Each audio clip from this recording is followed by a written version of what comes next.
नमस्कार। आज का टॉपिक है बड़ा ही मजेदार। जी हाँ, हम सबका फेवरेट बेस बेस ही बेस बेस की दुनिया में एक और वीडियो। आजकल मैं बहुत सारे वीडियोस जो है वो सब ऊफर्स के ऊपर लेके आ रहा हूँ। बेस से रिलेटेड बातें हम लोग यहाँ पे कर रहे हैं।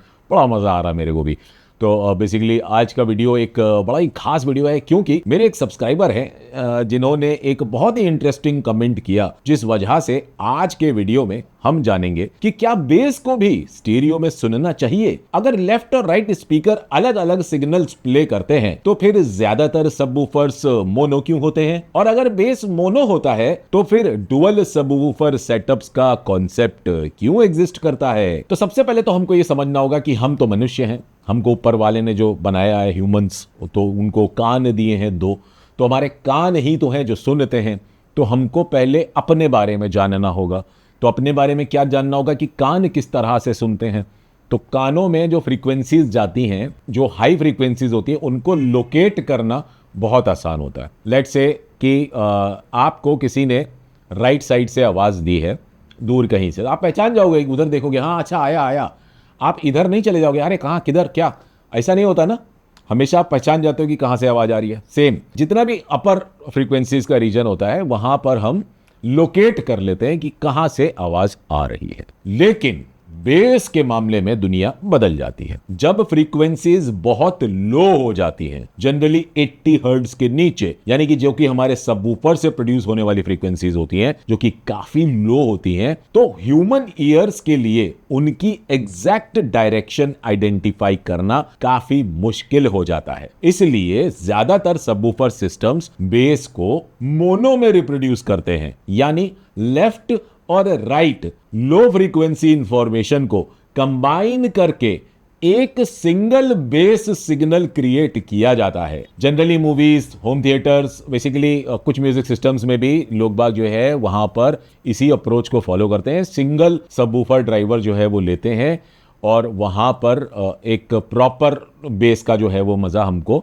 एक सिंगल सबवूफर से भी मिल जाता है, क्योंकि लो फ्रीक्वेंसीज का मेन पर्पस होता है रूम को प्रेशराइज करना, डेप्थ क्रिएट करना और फिजिकल बेस एक्सपीरियंस देना, ना कि शार्पली डायरेक्शनल इमेजिंग क्रिएट करना। कहने का मतलब है कि जैसे कि अब हमारे बुकशेल्फ स्पीकर्स हैं लेट से, तो हमने वहां पर इमेजिंग तो हमारी क्रिएट हो रही है, प्रॉपर 3 डायमेंशनल डेप्थ जैसा फील हमको हो रहा है कि कहाँ से साउंड आ रही है, कहाँ वोकल सिंगर बीच में खड़ा है और इंस्ट्रूमेंट्स हमारे चारों तरफ प्ले हो रहे हैं। वो सब चीज़ें तो हमें समझ में आ रही होती हैं। लेकिन बेस जो होता है वो हमको डायरेक्शनल नहीं होता। हमको समझ ये नहीं पता चलता कि बेस वहाँ से आ रहा है कि यहाँ से आ रहा है। हमें फील होता है, अरे खिड़कियाँ हिल रही हैं, अरे चेयर हिल रही है, अरे मेरे को यहाँ चेस्ट पे फील हो रहा है, अरे क्या बेस है, क्या बेस है। वहां हम ये नहीं पता कर पा रहे होते हैं कि यहां से बेस आ रहा है और वहां से बेस आ रहा है। हाँ, अब कुछ स्पीकर्स ऐसे डिज़ाइन होते हैं जहां पर कि हमें पता होता है कि बेस यहां से आ रहा है, बेस वहां से आ रहा है। तो उन स्पीकर्स के बारे में बात नहीं कर रहा हूँ। बेसिकली हाई फिडिलिटी ऑडियो की दुनिया में आने वाली जो चीज़ें होती हैं, वहां पर जो चीज़ें प्रॉपर तरीके से डिज़ाइन की जाती हैं, उनके बारे में यहाँ बात की जा रही है। जहां पर कि जो भी रिकॉर्डिंग जिस तरह से बनाई गई है उसको एग्जैक्टली उस तरह से हम सुन सकें। तो कोई भी रिकॉर्डिंग किस तरह की होगी वो जानने के लिए, वो समझने के लिए आपको ट्रूली हाई फिडिलिटी ऑडियो की दुनिया में आने वाले इक्विपमेंट्स पे ही उन्हें सुनना होगा, तो ही आप समझ सकते हैं। या फिर जिस स्टूडियो में वो रिकॉर्डिंग हुई है वहां जाकर के आप उसे सुनेंगे तो वहां पर आपको वो समझ में आएगी कि किस तरह की वो रिकॉर्डिंग है। अब ये सब्जेक्ट से हम ना भटकते हुए वापस आते हैं। क्यों मैं ये समझा रहा हूं? क्योंकि जो रियल साउंड, जो हमारी हायर फ्रीक्वेंसीज होती हैं, वो इमेजिंग जो क्रिएट होती है वो हमारे बुकशेल्फ से तो क्रिएट हो गई। अब जनरली टावर स्पीकर्स में क्या होता है, वहां पे बेस फ्रीक्वेंसीज बहुत अच्छी होती हैं, हमको वहां पर स्पेशली एक अलग से सबवूफर लेने की जरूरत नहीं पड़ती है। बेसिकली बुकशेल्फ स्पीकर्स के साथ हमको एक सबवूफर तो मतलब मान के चलो कि लगता है, क्योंकि ज्यादातर जो बुकशेल्फ स्पीकर्स होते हैं बहुत अच्छे से अच्छे जो बुकशेल्फ स्पीकर्स होंगे वो भी आपको अप टू 40 तो बहुत ही रेयर होंगे, लेकिन मिल जाते हैं। मतलब 40, 45, 50 के आसपास ज्यादातर बुकशेल्फ स्पीकर्स जो हैं हमको साउंड रिप्रोड्यूस। लेकिन उसके नीचे भी तो साउंड फ्रीक्वेंसीज होती हैं। 30 हर्ट्ज में बहुत सारे इंस्ट्रूमेंट्स आते हैं। 20 हर्ट्ज तक तो खैर बहुत कम हो जाती है चीज़, लेकिन फिर भी 20 हर्ट्ज तक भी बहुत सारे ट्रैक्स में इंफॉर्मेशन होती है जो कि बहुत ही हाईली वेल डिजाइंड ट्रैक्स होते हैं। बॉलीवुड में उस तरीके के ट्रैक्स ना के बराबर मिलेंगे, हॉलीवुड में उस तरीके के ट्रैक्स भर भर के मिलेंगे, बहुत अच्छी क्वालिटी वाले ट्रैक्स आपको वहाँ मिल जाएंगे। इवन मैं भी बहुत सारे साउंड टेस्ट वीडियोस वगैरह लाता रहता हूँ, जो शॉर्ट वीडियोस में लाता हूँ, वहाँ पर भी मैं बहुत सारे एकदम इन्हीं तरह के ट्रैक्स को यूज करता हूँ, जहाँ पर कि बहुत ही हाई एंड मिक्सिंग की गई होती है। और उन मिक्सिंग को सुनने के लिए प्रॉपर सेटअप की जरूरत पड़ती है, जिनमें से कि एक चैप्टर होता है हमारा सब वूफर का, जिसके बारे में आज आपको मैं बता रहा हूं। और वो जो सब वूफर होता है, वो एक सिंगल सबवूफर से भी लोग बाग समझ लेते हैं कि बेस अच्छा आ रहा है। और आपको भी ये बात पता ही होगी कि जब खिड़कियां दरवाजे हिलते हैं तो कैसा मजा आता है, लेकिन हम ये नहीं आइडेंटिफाई कर पाते कि बेस किस तरफ से आ रहा होता है। तो बेसिकली कहने का मतलब ये है कि यहां पर जो इंपॉर्टेंट चीज समझने वाली वो ये है कि बेस मोनो हो जाने से ये मतलब नहीं होता कि जो हमारी सराउंड की जो इन्फॉर्मेशन, जो मैंने बताई, जो इन्फॉर्मेशन है, जो इमेजिंग है हमारी, वो उससे डिस्टर्ब नहीं होती, उससे कुछ उस पर एज सच अफेक्ट नहीं पड़ता। इमेजिंग अपनी जगह इंटैक्ट रहती है अगर बेस की जो फ्रीक्वेंसीज हैं वो लिमिट में एकदम क्लीन बेस हम सुन रहे हैं तो तब। अदरवाइज अगर लाउड बेस है, एडिशनल बेस है, ओवर बेस है, तो वहां पर इमेजिंग डेफिनेटली इंपैक्ट होगी, खराब होगी, उस पर इंपैक्ट पड़ेगा। कितना पड़ेगा डिपेंड्स कि आप किस तरह से ट्रीट कर रहे हो अपने ओवरऑल सेटअप को। तो basically room acoustics, speaker placement, crossover behaviour भी बेस परसेप्शन को काफी इन्फ्लुएंस करते हैं। और इसी ही वजह से कुछ ऑडियोफाइल लिसनर्स को dual subwoofer setups, stereo base integration और रूम बैलेंस्ड बेस रिस्पॉन्स काफी ज्यादा नेचुरल और इमर्सिव फील होता है। यहां पर अब चैप्टर थोड़ा ऊपर चला जाता है। ऑडियोफाइल लिसनर्स आप भी हैं, मैं भी हूं, तभी हम ये चर्चा कर रहे हैं।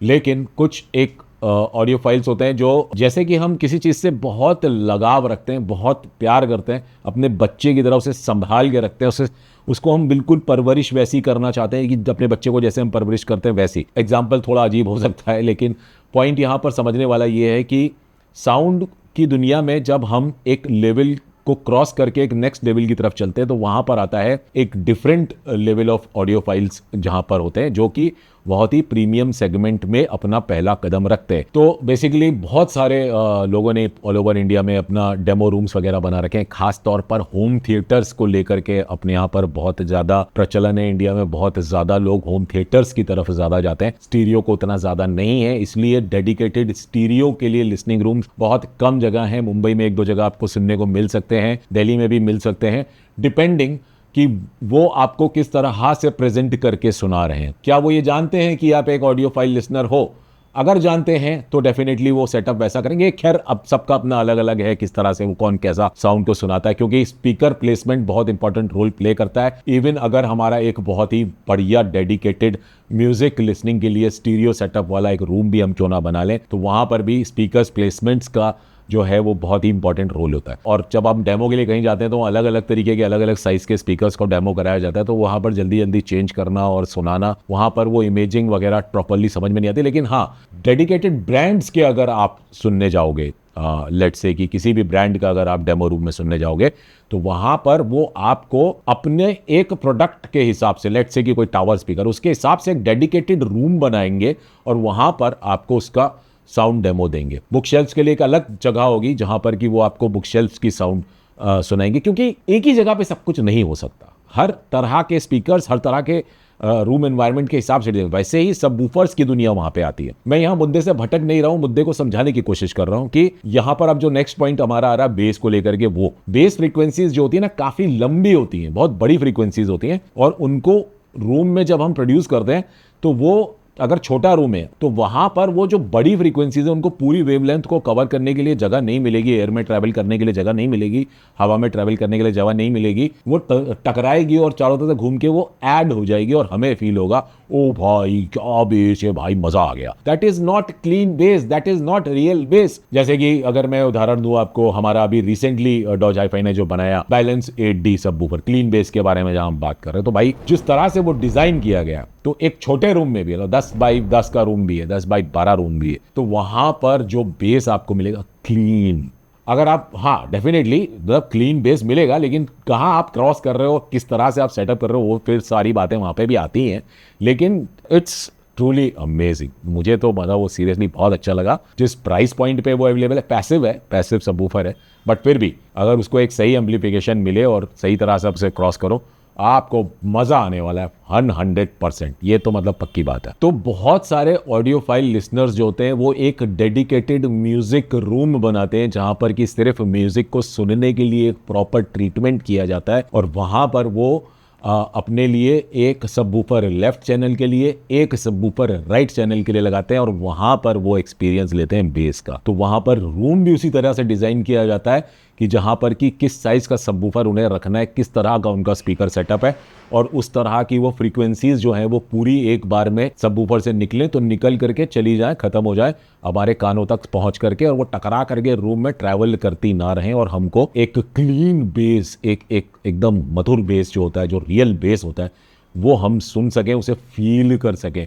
रियल तरह से फील कर सकें। ओवर प्रेशराइज तरह से फील करना इज नॉट एक्चुअल बेस। तो वो रियल बेस को भी समझना पड़ेगा, रियल बेस को भी रियल तरह से सुनना पड़ेगा, तभी वो हाई फिडिलिटी ऑडियो की दुनिया में आने वाला बेस हो पाएगा। पॉइंट यहां पर समझने वाला, एक सबवूफर या एक बुकशेल्फ स्पीकर्स का पेयर या एक टावर स्पीकर्स का पेयर इस रूम में, मुझे लेट्स से कि एक बुकशेल्फ स्पीकर है, मुझे वो इस रूम में बहुत ही बढ़िया लग रहा है, मां कसम क्या आवाज आ रही है भाई, मजा आ गया, क्या इमेजिंग है यार, मजा आ गया, दी बेस्ट स्पीकर, मैंने आज तक ऐसा नहीं सुना, मुझे भी ये लेना है।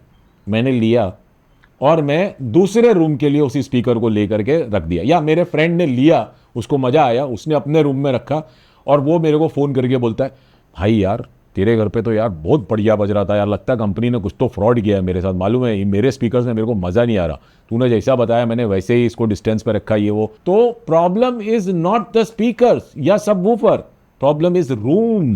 तो रूम कैसा है, कितना बड़ा है, बहुत सारी चीजें होती है समझने वाली। तो वही पॉइंट है कि सबवूफर भी अगर डुअल सेटअप करना है तो आपका पर्पस क्या है, सब बेस को ऐड करना, बेस को पावरफुल तरीके से सुनना, कि बाकायदा ऑडियो फाइल्स की तरह इमेजिंग भी इंटैक्ट रहे और क्लीन बेस भी आपको सुनाई दे। तो ये डिसीजन आपने लेना होगा। बता मैं यहां पर दे रहा हूं कि क्या किस तरह से स्टीरियो बेस कब और मोनो बेस कब, तो ये पॉइंट है समझने वाला। तो जब हम डुअल सबवूफर का सेटअप करते हैं तो वहां पर बेस का डिस्ट्रीब्यूशन जो होता है वो बहुत ही बैलेंस्ड तरीके से होता है, और वहां पर बहुत ही क्लीन, जिसको मैं बोलता हूं ना क्लीन बेस, वो हमें सुनने को मिल सकता है। अगेन क्रॉसओवर सेटिंग्स के बारे में हमको पता होना चाहिए कि हमारा स्पीकर कहाँ तक की फ्रीक्वेंसीज को प्रोड्यूस कर रहा है, और हम सबवूफर को कहाँ क्रॉस कर रहे हैं, और कहाँ उनका बेस्ट ब्लेंडिंग पॉइंट आ रहा है कि हमको ओवरऑल सारी फ्रीक्वेंसीज प्रॉपर तरीके से सुनाई दे रही हैं। वो सेटअप इज मोर इंपॉर्टेंट। ये सब चीज़ें आपस में सबका तालमेल होता है, तब जाकर के एक प्रॉपर जो है हम फ्रीक्वेंसी रेंज को, जिसे हम बोलते हैं फुल रेंज, सुन पाते हैं। और फुल रेंज स्पीकर्स बहुत सारे लोग बोलते हैं कि आते हैं, तो वो एक्चुअली कभी भी फुल रेंज नहीं होते, लेकिन हाँ मैक्सिमम फ्रीक्वेंसी रेंज को कवर करते हैं, इसलिए उन्हें फुल रेंज कहा जाता है। वेल एनीवेज, सबवूफर पे वापस आते हैं, स्पीकर्स में हम फिर कभी जाएंगे। तो जैसा कि मैंने बताया कि सबवूफर जो है अगर हम डुअल सेटअप करें तो वहां पर ज्यादा क्लीन बेस हमें मिलता है, क्योंकि रूम के अंदर bass peaks, nulls, standing waves हर जगह अलग बिहेव करती हैं, और मल्टीपल सबवूफर कभी कभी इन रूम रिलेटेड प्रॉब्लम्स को काफी हद तक रिड्यूस करने में हेल्प कर सकते हैं। तो बेसिकली अगर आप ऑडियो फाइल लिसनर्स की तरह एक डेडिकेटेड रूम भी नहीं भी बना रहे हो, तो भी अगर आप डुअल सबवूफर सेटअप प्लान कर रहे हो, तो वहां पर आपको एकदम क्लीन बेस जो है एक सही लेवल पे, और अगर आप थोड़ा सा मेरी तरह अगर कभी कभी चीट करना चाहो और थोड़ा सा बेस बढ़ाना चाहो, तो वहां पर आप जब डुअल सबवूफर सेटअप में उस थोड़ा सा जो जहां आप अप करोगे, तो वो जो आपको कुछ गानों के लिए कुछ देर के लिए जो मजा लेना होगा ना बेस का, वो वहां आपको मिलेगा बड़ा ही जबरदस्त वाला। मतलब इट्स लाइक ट्रूली अमेजिंग ना। गूज बम्स आ जाए तो मेरा नाम बदल देना आप, बट हाँ प्लेसमेंट और रूम ये समझना बहुत जरूरी है, तभी 2 या 4 सबवूफर कितने लगने उस तभी वहां पर बात बनेगी, अदरवाइज बात बनने की बजाय बिगड़ भी सकती है। और साथ ही एक चीज और बहुत इंपॉर्टेंट, भाई देखो क्या सुनते क्या हम लोग, तो हाई क्वालिटी रिकॉर्डिंग्स। बॉलीवुड को तो पहले मैं साइड करूंगा, बहुत कम ट्रैक्स हैं जो कि बहुत ही हाई क्वालिटी में रिकॉर्ड किए जाते हैं, बट फिर भी एवरेज कहूँगा 20-25% तक अच्छे ट्रैक्स भी मिल जाते हैं हमको। लेकिन बहुत सारे ट्रैक्स जो हैं हमको हॉलीवुड में मिलेंगे जहाँ पर कि प्रीमियम क्वालिटी, क्लास क्वालिटी में रिकॉर्डिंग्स की जाती हैं, जहां पर हर एक चीज़ का ध्यान रखा जाता है। अपने यहाँ तो मतलब मैंने नीचे कमेंट्स में भी पढ़ा है, कुछ लोग मिक्सिंग वगैरह करते हैं तो बोलते हैं हम तो 50 हर्ट्ज के नीचे का सब निकाल ही देते हैं, रखते ही नहीं है।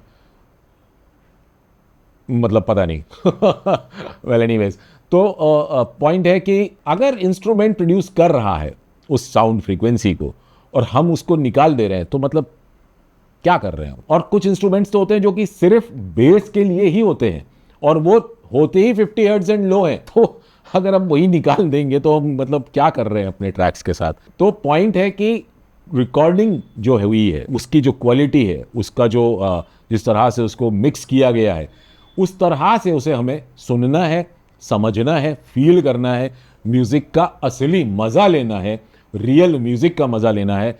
तो जो ट्रैक्स हैं हमारे, वो भी हाई क्वालिटी ट्रैक्स होने ज़रूरी हैं।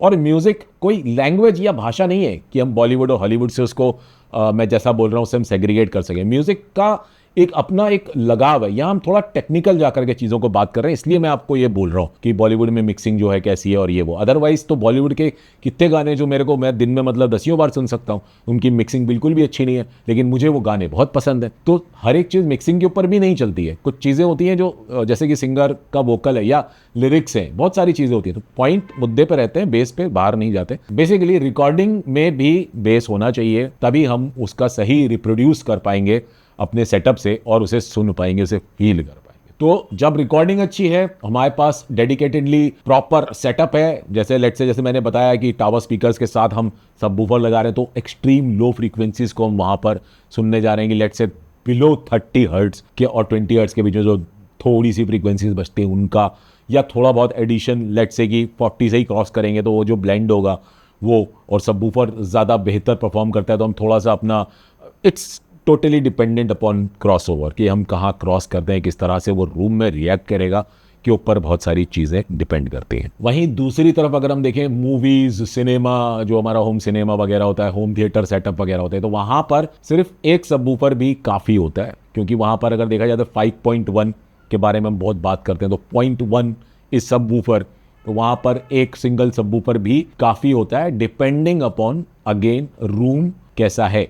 तो जब आप होम थिएटर प्लान करो तो डेफिनेटली आप एक रूम होगा डेडिकेटेड जिसमें टीवी या प्रोजेक्टर आपका लगा होगा, और वहाँ पर आप सबवूफर के बारे में आप सोच रहे होगे कि एक या दो या क्या, वो भी साइज के ऊपर डिपेंड करता है। प्लस साइज के अलावा भी जैसे मैंने कहा क्लीन बेस के ऊपर अगर किसी को जाना है, या कि अगर आपके रिसीवर में 0.2 वाला सेटअप दिया गया है तो आप वहाँ से 0.2 ऐड करना चाहते हो, तो वो एक फिर डिफरेंट चैप्टर हो जाता है। But generally maximum number of cases में होम थिएटर्स में एक सिंगल सबवूफर भी काफी होता है। रीजन बिहाइंड कि LFE जो सिग्नल होता है वो बहुत, जैसे कि कुछ जैसे डॉल्बी में क्या होता है कि कुछ एक फ्रीक्वेंसीज होती ही ऐसी हैं जो कि 0.1 के लिए होती हैं। अगर हम 0.1 बंद कर देंगे, कट कर देंगे, उसमें सिग्नल नहीं जाने देंगे, तो वो पर्टिकुलर सेक्शन ऑडियो को हम सुन ही नहीं रहे हैं। तो subwoofer is kind of necessity when it comes to home theatre, तो वहां पर सबवूफर डेडिकेटेडली चाहिए ही होता है। तो अभी जो बात हम लोगों ने समझी वो ये कि बेस की जो फ्रीक्वेंसीज होती हैं टेक्निकली वो डायरेक्शनल नहीं होती हैं, इसीलिए जो मोनो सबवूफर सिस्टम्स होते हैं वो काफी इफेक्टिव होते हैं। लेकिन room acoustics, placement, crossover integration और लिसनिंग प्रेफरेंस ये डिसाइड करते हैं कि फाइनल बेस एक्सपीरियंस कैसा फील होगा। और इसी वजह से हमारी ऑडियो की दुनिया में single subwoofer, dual subwoofer, stereo base और मोनो बेस, ये सब टॉपिक्स इतने ज्यादा इंटरेस्टिंग भी हैं और उतने ही ज्यादा कंफ्यूजिंग भी हैं। अब अगर आप चाहते हो कि नेक्स्ट वीडियो में मैं कवर करूं रूम अकूस्टिक्स, प्लेसमेंट के ऊपर, तो मैंने डेडिकेटेडली सबवूफर प्लेसमेंट स्पेशली कि किस तरह से करना है के ऊपर ऑलरेडी एक वीडियो बनाया हुआ है, उसे जरूर देखिएगा। वहां से आपको बहुत कुछ सीखने को मिलेगा, समझने को मिलेगा कि सबवूफर को कैसे प्लेस करें। तो लेट्स से कि आज अभी इसी वक्त आपके घर में एक सबवूफर है जिसे आप सुन रहे हो, और आपने वो कहीं भी रैंडमली बस क्योंकि जगह थी वहां तो आपने प्लेस कर दिया और आप बजा रहे हो और आपको उसी में अच्छा लग रहा है। माइट बी पॉसिबल वो एकदम परफेक्ट जगह पे हो, लेकिन 95% केसेस में वो परफेक्ट जगह पे नहीं होता है। तो उस वीडियो को आप देखिए कैसे प्लेस करना है। अगर आप उस तरह से प्लेस करेंगे तो आपको आपके ही रखे सबवूफर से कहीं ज्यादा बेहतर क्लीन बेस मिल सकेगा। रही बात रूम अकूस्टिक्स वगैरह को लेकर के, अगर आप चाहें कि मैं एक डेडिकेटेडली वीडियो बनाऊं तो वो डेफिनेटली बता दूंगा। बहुत सारे लोगों के बहुत सारे प्रश्न आते हैं। आज का भी ये जो वीडियो है वो भी एक प्रश्न पर आधारित है, इसी तरह से आप मुझसे प्रश्न करते रहिए, मैं वीडियोस बनाता रहूँगा। और फिलहाल ये वीडियो जो हो रहा है बहुत लंबा, तो इस वीडियो को करते हैं थोड़ा सा छोटा। और यदि आप लोगों को ये वीडियो पसंद आ गया हो तो भैया लाइक के बटन को ज़रूर दबा दीजिएगा, शेयर कीजिएगा अपने यार दोस्तों में, और सब्सक्राइब करना ना भूलिएगा, क्योंकि भैया ऐसे वीडियोस जो हैं वो और भी आने वाले हैं बेस और सब ऊपर से रिलेटेड। तो कृपया सब्सक्राइब करें। और फिलहाल मैं आप लोग से आगे लेना चाहूँगा। आप लोगों का बहुत बहुत धन्यवाद।